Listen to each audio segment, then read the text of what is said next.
This episode is about this whole situation with Robert Kennedy being confirmed and the questioning methods of Senator Angela Alsobrooks. Uh, in my opinion, I'm really upset at her line of questioning. Considering the fact that she is a black woman, she should understand more than anyone up there that yes, drugs do affect people differently.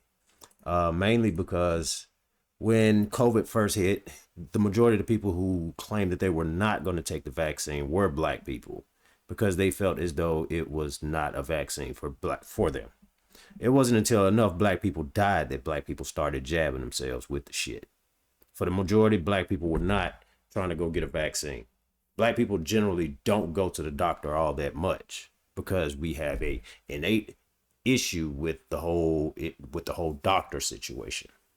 But my thing is, she's not a doctor, but yet she's able to go out and question someone's expertise in a certain area dealing with medicine.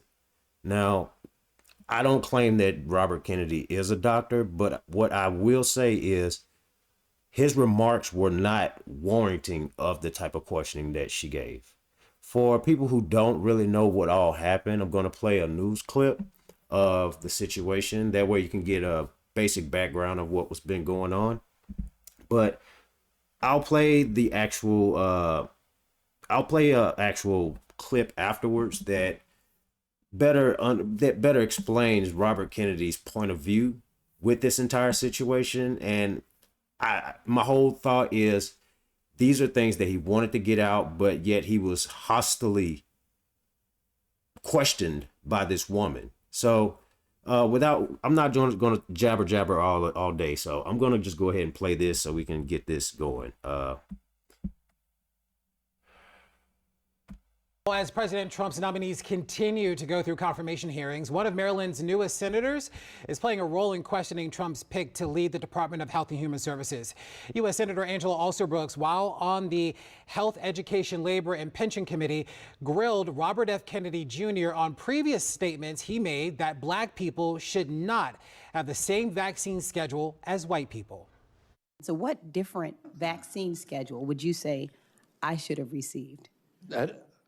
What different vaccine schedule should I have received? I mean, the pollen article suggests that blacks need fewer antigens than... This is so dangerous. So you get the same measles vaccine. Mr. Kennedy, with all due respect, that is so dangerous. Your voice would be a voice that parents would listen to. That is so dangerous. I will be voting against your nomination because your views are dangerous to our state and to our country. Kennedy went on to say that he was citing peer-reviewed studies when he made those comments. Now, like I say, I have an issue with the fact that this woman, the way that she questioned him was very hostile. And in actuality, Robert Kennedy did not say anything that was not already said or possibly even thought. For the longest amount of time, black people have always thought of these different diseases and vaccines as if it were not something that was relatable to them. And honestly, I'm not one to say that I agree or disagree with that notion. But what I do know is that for you to sit there and play as if he's the first person to say this is completely out of line. This has been a running thing in the black community for the longest. Black people don't do vaccines like that. I mean, other than the older people, black people do not generally go and get vaccines like Caucasian people. And black people tend not to be as sick with those diseases as white people. Now, with that being said, there are other diseases that affect the black community way more than the white community. I mean, for one, besides your sexual orientation, HIV affects African Americans far more higher than Caucasian people. That's just been cited as fact. Certain types of cancers affect African Americans more than people of European descent. So for her to play complete ignorance it goes against her argument. It completely makes her argument null and void. Because if you're going to ignore the facts in in any situation other than your own. I mean, honestly, you don't have facts. She has anecdotal. That's all she has. She has this anecdote.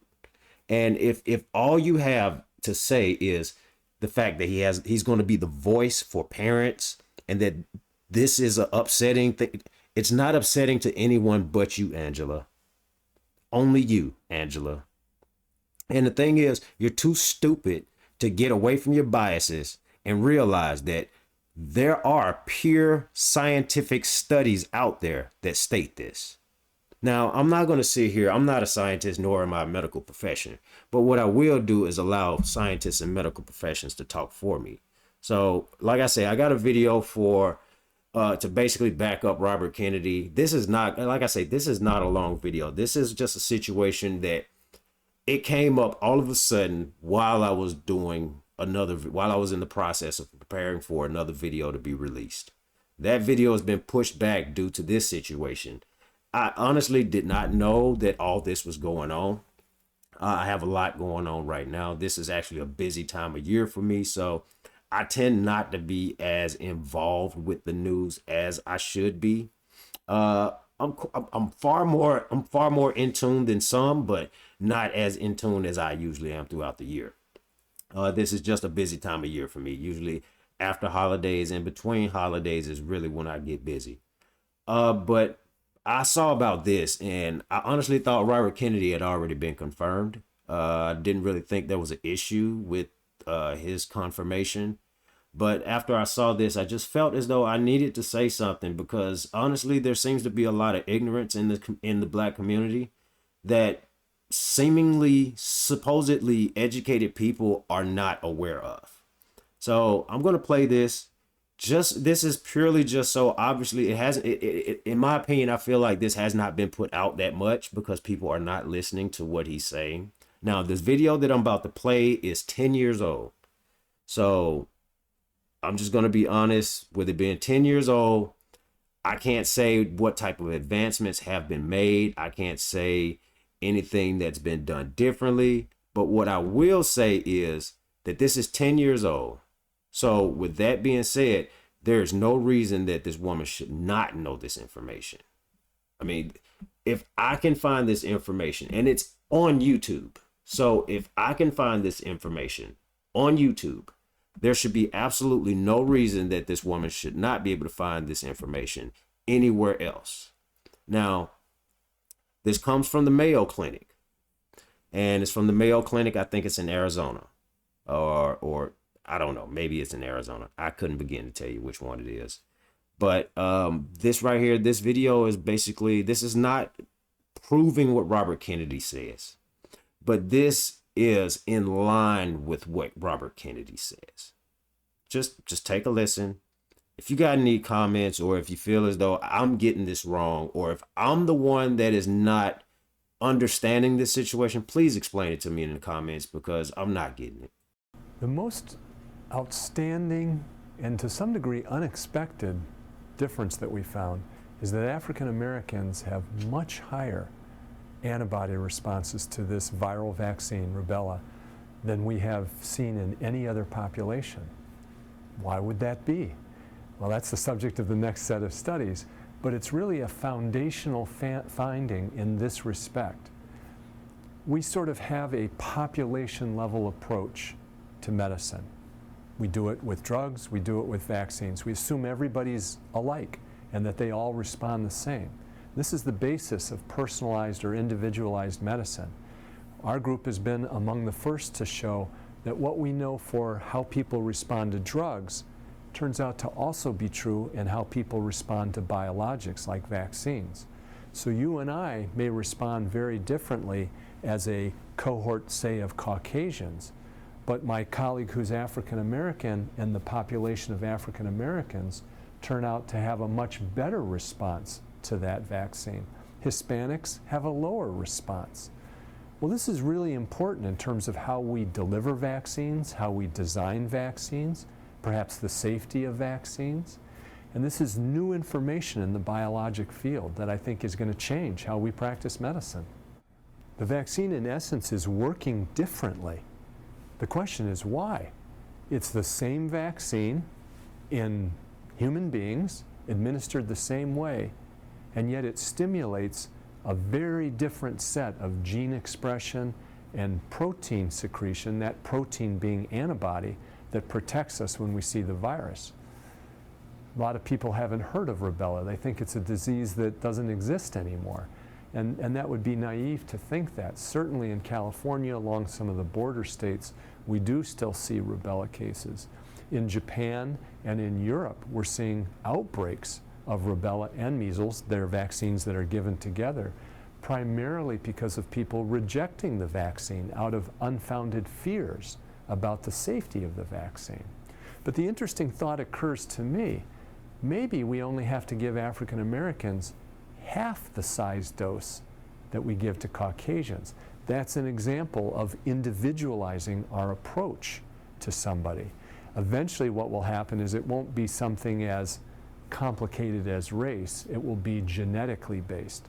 So we will look at somebody's genes that are important to developing immunity, and based on which ones they carry, say, you don't need the vaccine, you're not at any risk, or you need twice the dose of the average person, or half the dose, or you're at risk for this kind of side effect. And that changes how we practice medicine. It's an exciting new era in that regard.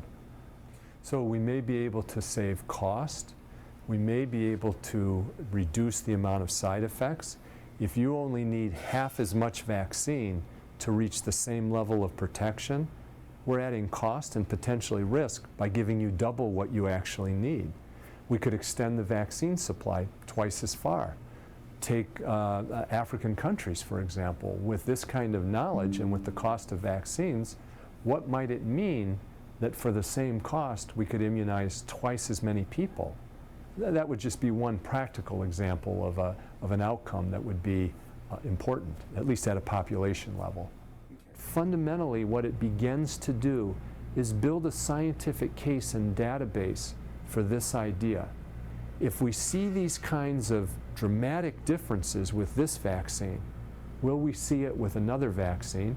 The answer is yes. We've seen that with other vaccines. And does that inform our approach to new vaccine development? For example, African Americans, Hispanics, maybe other more traditional minority groups could be at greater risk of certain diseases. Let's take HIV, for example, or hepatitis B, or any of a number of diseases. Might knowing this about genetics and how they respond to a vaccine inform how we go about developing a new vaccine for groups most at risk of that disease? The other thing that we didn't find in this study, but we have found in other studies, is the effect of gender or sex. Traditionally, for every vaccine that's been studied, women always respond better than men. Always, without exception. Why is that? How do we take advantage of that information in building new vaccines and delivering the vaccines we currently have? You know, it's worth pointing out that in years, decades past, Hispanics, African Americans, other minority groups tended to get excluded from research, and therefore the benefits of medical research. That's changed, and we certainly understand the value of that. This study demonstrates the important differences that one can find and informs how we approach the medical care of those groups. For all of us who heard that, the doctor basically co-signed the general thoughts of Robert Kennedy. As I said, you know, there have probably been different advancements up in medicine and things like that. So there's no telling what is new, what is, you know, old. Well, we know this is old, but there's no telling, you know, how old things are at this present moment. So for her to be completely just in disregard of what his earlier statements were and not to do her own research to even find out if what he said had any validity to it, that shows her bias.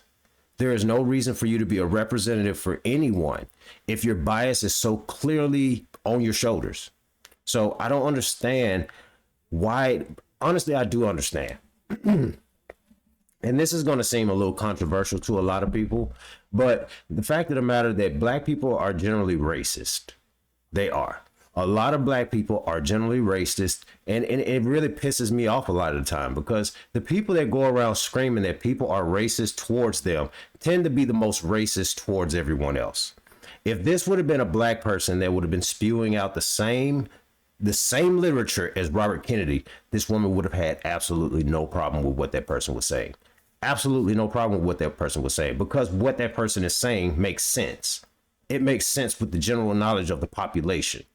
But the simple fact that this person is Robert Kennedy, he's a white man, he's on the side with Trump, and he's not even a Republican, but he is a Republican in this sense of the situation. Yes, he is.